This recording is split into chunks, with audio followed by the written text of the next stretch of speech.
আসসালামু আলাইকুম, welcome to my channel. আশা করি প্রত্যেকে ভালো আছেন।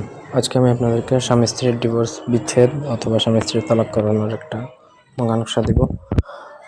কীভাবে হাজব্যান্ড ওয়াইফের সম্পর্ক বিচ্ছেদ করতে পারবেন বা হাজব্যান্ড ওয়াইফের মধ্যে ফারাক তৈরি করবেন বা আলাদা করে দেবেন, এক কথায় ডিভোর্স বা তাদের মধ্যে তালাক হয়ে যাবে। সেটা তাদের বিয়ের যতদিন আগেই হোক আর পরেই হোক, এটা করবেন মানে তাদের মধ্যে বিচ্ছেদ বা ডিভোর্স হবেই হবে। পরে ভিডিওটা না টেনে শেষ পর্যন্ত দেখবেন। আমার চ্যানেলটা সাবস্ক্রাইব করবেন, লাইক কমেন্ট শেয়ার করবেন। পার্সোনাল বা ব্যক্তিগত যে কোনো প্রয়োজন বা যে কোনো কাজ আমাদেরকে দিয়ে করাতে চাইলে স্ক্রিনে দেওয়া নাম্বারে সরাসরি ফোনে, হোয়াটসঅ্যাপে কিংবা ইমোতে যোগাযোগ করে যে কোনো কাজ করাতে পারবেন, দেশে কিংবা দেশের বাইরে থেকে।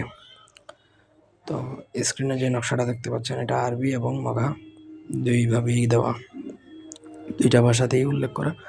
আপনাকে নকশাটা লিখতে হবে হচ্ছে, ভোজপাতার মধ্যে যে কোনো শনি বা মঙ্গলবার দিনে শ্মশানে যে মোমবাতির আলো জ্বালিয়ে একা নির্জনে বসে পুরো নকশাটা লিখতে হবে।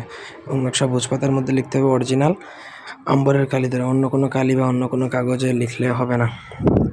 এগুলো যদি জিনিসপত্র কালেক্ট করতে পারেন তবেই কাজ করবেন, অন্যথায় কাজ করতে পারবেন না। নকশার নিচে স্বামী স্ত্রী দুজনের নাম, বাবার নাম, মায়ের নাম, ঠিকানা উল্লেখ করতে হবে। নকশা লিখতে হবে হচ্ছে টোটাল 3টা। একটা নকশা স্বামী স্ত্রীর ঘরের মধ্যে পুঁতে দিবেন, একটা নকশা শ্মশানে আপনি যেখানে কাজ করবেন সেখানে দাফন করে আসবেন, একটা কবরস্থানে দাফন করবেন, ব্যাস আপনার কাজ শেষ। পুরো প্রক্রিয়া যদি সঠিকভাবে করতে পারেন সেক্ষেত্রে আপনার এই কাজটা 7 থেকে 9 দিনের মধ্যে কাজ করবে, গ্যারান্টি।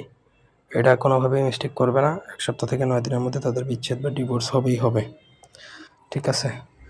এরপরে যদি কোনো অংশ বুঝতে অসুবিধা থাকে কমেন্ট করে জানাতে পারেন। আপনাদের ব্যক্তিগত কাজ বা এই কাজও আপনারা চাইলে আমাদেরকে দিয়েও করাতে পারবেন। ধন্যবাদ সবাইকে।